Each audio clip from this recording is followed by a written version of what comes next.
নমস্কাৰ বসন্ত Sharma astrology YouTube চেনেললৈ আপোনালোকক স্বাগতম জনালোঁ। আজি মই আপোনালোকক মলমাহৰ বিষয়ে অৱগত কৰিবলৈ ওলাইছোঁ। মলমাহ মানেনো কি? আপোনালোকে জানিব পাৰিব কৃষ্ণ প্ৰতিপদৰ পৰা পূৰ্ণিমা পৰ্যন্ত 30টি তিথিত এক গৌণ চান্দ্ৰমা হয় আৰু শুক্ল প্ৰতিপদৰ পৰা অমাৱস্যা পৰ্যন্ত 30টা তিথিত এক মুখ্য চান্দ্ৰমা হয়। এই মুখ্য চান্দ্ৰমাহৰ মাজত ৰবি ৰাশি সংক্ৰমণ নহলে সেই মাহ মলমাহ নামেৰে জনা যায়। সাধাৰণতে প্ৰতি 5 বছৰত দুটাকৈ মলমাহ হয়। এইবাৰ আপোনালোকক মই জনাব বিচাৰিছোঁ যোগিনী। সচৰাচৰ আমি যোগিনীক এটা বেয়া সময় বা অশুভ কাৰক বুলি জানো। কি তিথিত কোন দিশত যোগিনী থাকে সেই বিষয়ে আপোনালোকক মই জনাব বিচাৰিছোঁ। প্ৰতিপদ নৱমী তিথিত যোগিনী পূব দিশত থাকে। তৃতীয়া একাদশী তিথিত অগ্নিকোণত যোগিনী থাকে। পঞ্চমী ত্ৰয়োদশী তিথিত দক্ষিণ দিশত যোগিনী থাকে।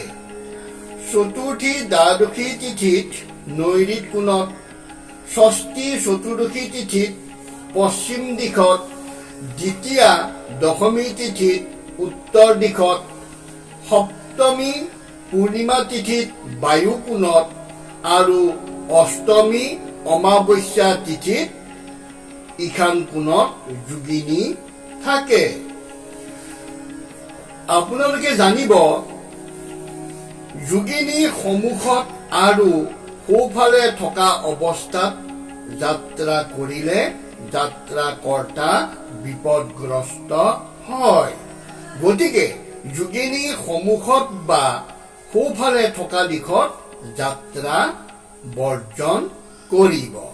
এইবাৰ আপোনালোকক মই জনাব বিচাৰিছোঁ দশা।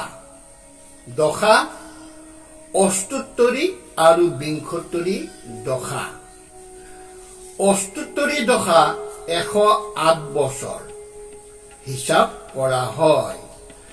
কৃষ্ণপক্ষৰ ৰাতি শুক্লপক্ষৰ দিনত জন্মা জাতক জাতিকাৰ অষ্টোত্তৰী দশা হয় আৰু বিংশোত্তৰী দশা হিচাপ 120 বছৰ ধৰা হয়। কৃষ্ণপক্ষৰ দিনত আৰু শুক্লপক্ষৰ ৰাতি জন্মা জাতক জাতিকাৰ বিংশোত্তৰী দশা হিচাপ কৰা হয়। এতিয়া আপোনালোকে জানক অষ্টোত্তৰী মতে প্ৰতি গ্ৰহৰ কিমান বছৰ দশা গণনা কৰা হয়।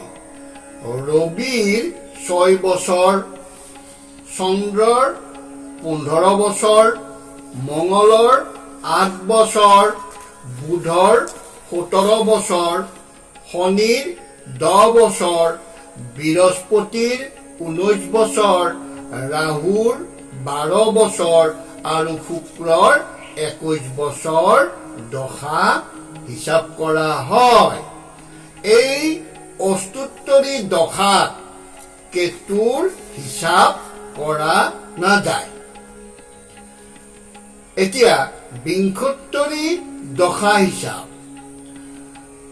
বিংশোত্তৰী দশা মতে ৰবিৰ দশা 6 বছৰ, চন্দ্ৰৰ দশা 10 বছৰ, মঙ্গলৰ দশা 7 বছৰ, ৰাহুৰ দশা 18 বছৰ, বৃহস্পতিৰ দশা 16 বছৰ, শনিৰ দশা 19 বছৰ, বুধৰ দশা 17 বছৰ আৰু কেতুৰ দশা 7 বছৰ গণনা কৰা হয়।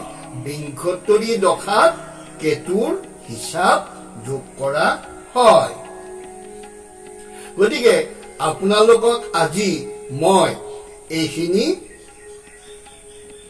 জ্যোতিষশাস্ত্ৰৰ সাধাৰণ জ্ঞান পাঠ অৱগত কৰিলো।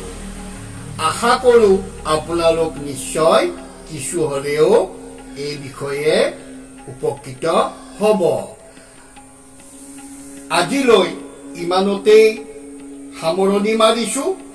আশা কৰোঁ ভিডিঅ'টো ভাল পালে লাইক কৰিব, কমেণ্ট কৰিব, শ্বেয়াৰ কৰিব আৰু ছাবস্ক্ৰাইব কৰিবলৈ একেবাৰেই নাপাহৰিব।